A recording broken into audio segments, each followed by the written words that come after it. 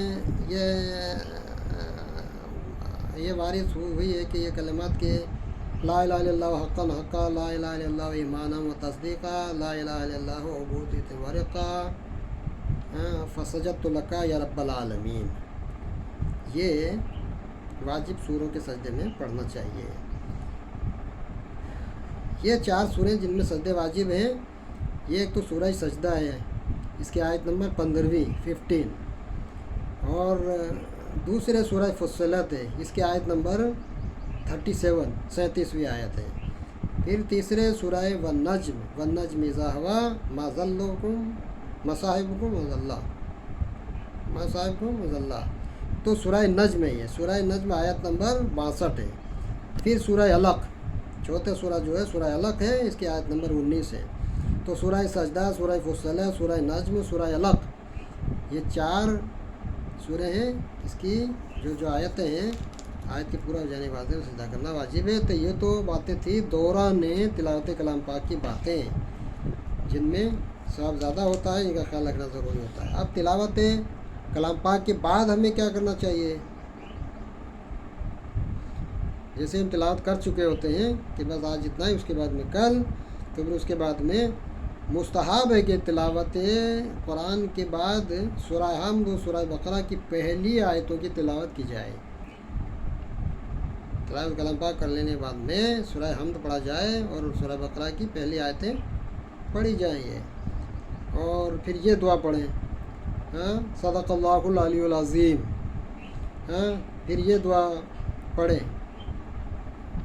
وہ دعا میں پڑھوں گا تو یہ ہمارا کلپ بڑا ہو جائے گا، دعا کو چھوڑتا ہوں، بس تلاوت مخصوص دعا جو اس کے بعد پڑھی جاتی ہے وہ پڑھنا چاہیے، اور کلام پاک ختم کرنے کے بعد کی جو دعا ہے پڑھی وہ تو پڑھنی چاہیے، لیکن چھوٹی دعائیں بھی ہیں جو ہر روز قرآن مجید پڑھ لینے کے بعد میں پڑھنا چاہیے۔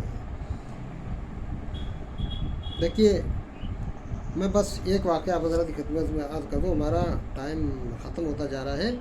باحیا نام کی ایک عورت تھی، با کمال مومنہ عورت تھی، وہ دنیا سے چلی گئی، مر گئی، انتقال ہو گیا، تو اس کا بیٹا شب جمعہ روز جمعہ قبر پر جاتا تھا اور قرآن مجید کی تلاوت کرتا تھا اور اپنی ماں کے حق میں دعائیں کرتا تھا. دیگر مومنین جو مرحومین وہاں دفن تھے ان کے حق میں بھی دعا کرتا تھا, قبرستان میں پڑھتے تھے. تو ایک شب بیٹے نے ماں کو خواب میں دیکھا کہ اس کی ماں آئی ہے اور اس کا حال پوچھ رہی ہے. ماں نے پوچھا بیٹا, ماں نے کہا بیٹا بہت بڑی دشوار ترین منزل ہے لیکن پھر بھی میں خوش ہوں. ہم عالم برزخ میں ہیں, یہاں ہمارے لیے بہشتی بستر بچھے ہوئے ہیں. بیٹے نے ماں سے پوچھا اماں جان کیا آپ کی کوئی تمنا ہے؟ تو ماں نے جواب دیا ہاں بیٹا, ہر شب جمعہ روز جمعہ ہماری قبر پر آیا کرو اور آ کر کے تلاوت کلام پاک کیا کرو. جب تم میری قبر پر آتا ہے نا بیٹا تو قرآن پاک کی تلاوت کرتا تو میں تو خوش ہوتی ہوں, لیکن جو میرے قرب و جوار میں جتنے بھی لوگ ہیں بلکہ قبرستان میں جتنے بھی لوگ ہیں وہ آ کر کے مجھے خوشخبری دیتے ہیں اور کہتے ہیں بھائیا اگر تیرا بیٹا اسی طرح آتا رہا اور قرآن مجید پڑھتا رہا تو ہم ایک دن تمام کے تمام عذاب سے بری ہو جائیں گے اور ہم ایک دن یہ ہماری قبریں جنت کا نمونہ بن جائے گی. تو ہمیں مبارکبادی دیتے ہیں. تو تم تلاوت کلام پاک کیا کرو اور میرے لیے اور تمام مومن مومنات مرحومین کے لیے دعائیں کیا کرو. اس کے بعد بیٹے نے ایک دن پھر خواب میں دیکھا کہ کچھ لوگ تھے جو کہہ رہے تھے ان سے خواب میں کہ جوان ہم قبرستان والے ہیں, ہم تمہارے پاس اس لیے آئے تاکہ تیرا شکریہ ادا کر دیں اور تم سے یہ درخواست کریں کہ تو ہماری قبروں پر آتے رہو اور قرآن مجید پڑھتے رہو, کبھی اس کو ترک نہ کرنا. ہمیں بڑی خوشی ہوتی ہے قرآن مجید پڑھنے سے, ہم کو بڑا فائدہ ہوتا ہے اس سے ملنے سے. تو ہمیں کوشش کرنا چاہیے کہ ہم گھر میں تو قرآن پڑھے ہی پڑھیں لیکن قبرستان میں جا کر بھی اپنے مرحوم مغفور جتنے بھی جو قبرستان میں ان کے لیے اور تمام دنیا کے لوگوں کے لیے دعائیں مانگیں. ہمیں تو ثواب ملے گا ہی ملے گا, لیکن جو قبرستان میں مرحومین ہیں ان کو ضرور ثواب ملتا ہے. وآخر دعوانا ان الحمد للہ رب العالمین.